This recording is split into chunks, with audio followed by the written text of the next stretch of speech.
Neal Battaglia, Saxophone.com. I wanted to talk about something that I've seen a few places so far.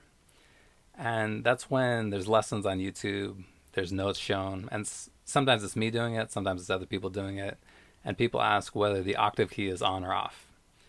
And basically, you should be able to tell the difference between notes with the octave key and notes without the octave key. So in this video, I'm going to show you 4 different versions of the note B flat on the tenor sax. I'll play the low B flat, which is the lowest note. I'll play up an octave, so in the middle of the staff. I'll play an octave above that with the octave key, and I'll play an altissimo B flat. So see if you can hear the difference. Let's say it's 1, 2, 3, and 4 for the different B flats. And if you can't hear the difference, maybe kind of listen a few more times and work on that. I feel like even if you've been playing just a little while, or if you've just heard music in your life, you should be able to distinguish these notes. They're not close to each other really at all. They kind of sound similar because they do have similar properties, because they are like multiples of the same frequency. But in terms of distinguishing them, I think you should be able to do that.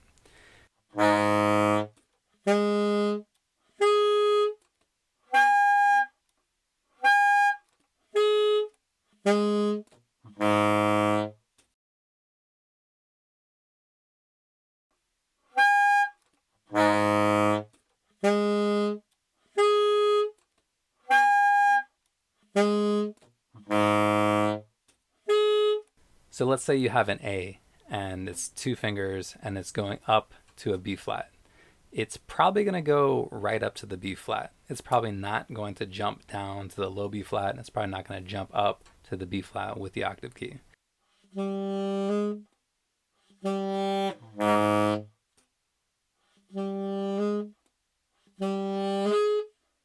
If you hear a big jump, then maybe it does. But a lot of times in music, we tend to have smaller intervals rather than larger intervals. But if you do hear a large interval, then you'll probably know that it shouldn't be right next to the note that you just played. So think about whether you go up or down from the note that you just played, and think about the distance between the notes. If you have notes that are an octave apart, you have a pretty big interval between them. Physically, you have a doubling or a halving of the frequency. So if you had like an A440, the next A above it, an octave above it, would be 880 hertz. So vibrations per second to get the sound. So basically you have a big difference between octaves. Let's say someone's trying to teach you a line. It could be me, it could be someone else. And they give you the notes as the letter names. You really should just use your ears a little bit to figure out whether you use the octave key or not, or whether you use like the lowest B flat versus the middle B flat, which neither one has the octave key. I think I would encourage you to just use your ears more, spend a little bit more effort on learning music, and kind of the effort you put into learning music will make you a better musician, it'll make you sound better. It might be a little bit slower. I understand that if you just read sheet music and you see which octave something's in, you can do it more quickly. But at the same time, I could read like a 4-page chart of classical music, and I'm probably not going to remember it the next day. It might be easy for me to read it, and it is because I've practiced that quite a bit, but it doesn't mean I'm going to commit it to memory. And that's partly because it's easy. If I had to learn it all by ear, I think there's a much better chance that I would know it by memory. So I understand that writing out the music or writing like a asterisk by a note would make it easier to learn, but it actually won't make you necessarily remember it better. It'll just make it faster, but faster isn't always better when you're learning music. Try and use your ears a little bit more.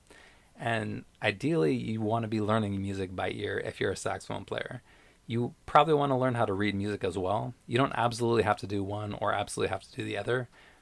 I would say that knowing both is a good position to be in for more opportunities in learning things. And sometimes you'll have to read, sometimes you'll have to learn things by ear, probably, depending on what you choose to do with the saxophone.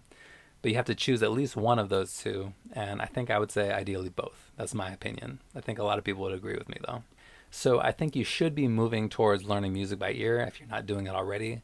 One lesson I did is on taps, and it's got 3 notes with different octaves, and I have a video lesson on that. So if you know the 3 notes, you can kind of just choose between them. You have a 1 out of 3 chance of getting the note right, even if you pick randomly. Try and just like put a little more effort, use your ears more, and it'll help you on the saxophone. If you want to join the beginning saxophone players group that I put together, you can go to the link, answer the questions. Once you're inside, you can get feedback on a song of the month. You can ask your own questions. You can talk to some other beginning saxophone players. On saxstation.com, I have lessons and classes available. You can do lessons with me on Skype. And let me know what you think of this video. If you like what I'm doing, please like and subscribe, and give me suggestions in the comments of what you want to see in the future. Thanks.